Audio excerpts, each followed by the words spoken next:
Hi, I'm Patricia Stark, and this is Craving Confidence, the series that helps you build your confidence from the boardroom to the bedroom and everywhere in between. This episode's topic is confidence alone. When I first left my full-time job to go into my own business, it was a little nerve-wracking, and not only because I was hoping I could make it on my own, but because it was at times uncomfortable to be alone. I had always worked with groups of people, always had someone to eat lunch with, interact with, joke around with, and feel a part of at various times during the workday. But when I found myself going it alone, I kind of felt, well, naked. I had to get used to going into the city alone, calling on clients alone, traveling alone, eating meals alone, sitting at a table by myself, surrounded by pairs and groups of other people. Of course, now it feels completely natural, and I really don't even give it a second thought. I can walk into any restaurant and sit at a table happy and not be self-conscious that people are noticing that I'm all by myself. I travel all over the country and to other countries and feel confident and comfortable pretty much any place by myself. But I really have to force myself now to remember how uncomfortable, unnerving, and awkward I used to feel. But for people that don't have to do these things alone on a regular basis, the thought of it can strike fear in otherwise sure-footed folks. It's just like any other unfamiliar situation, though. Once you get used to it, you find your comfort zone. But you have to be able to get used to it.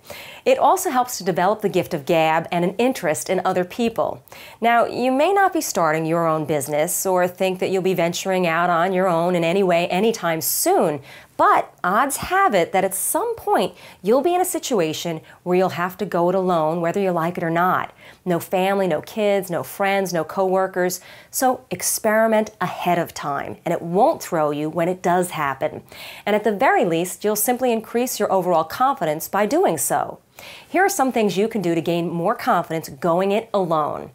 First, force yourself to go eat in a diner, coffee shop, restaurant alone. Look at it as a treat to yourself, even if it scares the heck out of you.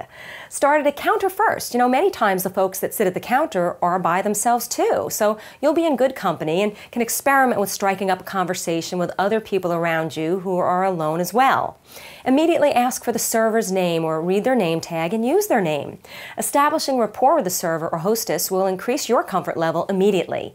And you're bringing them business, remember. They're happy that you're there.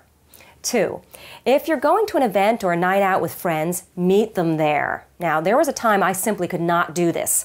Walking into a nightclub, bar, or concert alone would have been out of the question. I'd always drive with a friend or a group. Now, I also had another friend who, if she met us somewhere, she'd always be late just so that she'd be sure that we were there when she got there, because the thought of sitting in a bar or in a chair alone was terrifying. And I remember feeling that way too.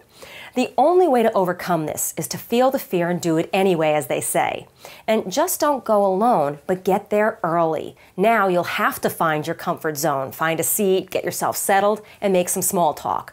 And once again, the more often you do this, the easier it becomes. I swear, I know firsthand.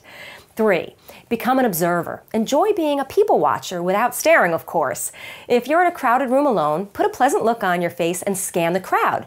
Notice what types of people are there. Count the men to women ratio, age range, who looks like they're having fun and who doesn't. By playing these little observer games, you'll actually get the focus off of yourself and not be self-conscious. You won't be hanging your head trying to hide until your friends get there, and you'll look confident and interesting.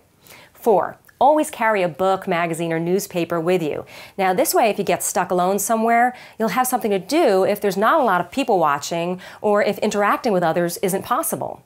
And 5, remember, we all came into this world alone and we all gotta leave it alone, and we were brave enough to be born, brave enough to live, and hopefully brave enough when we're done here. So learn to enjoy your own company. When you can do that, you actually end up having more to give to others because you're stronger, more confident, and you'll find yourself thinking about how to make others feel more comfortable wherever you go. We'll see you next time when we serve up another episode of Craving Confidence, because we're here to satisfy your craving.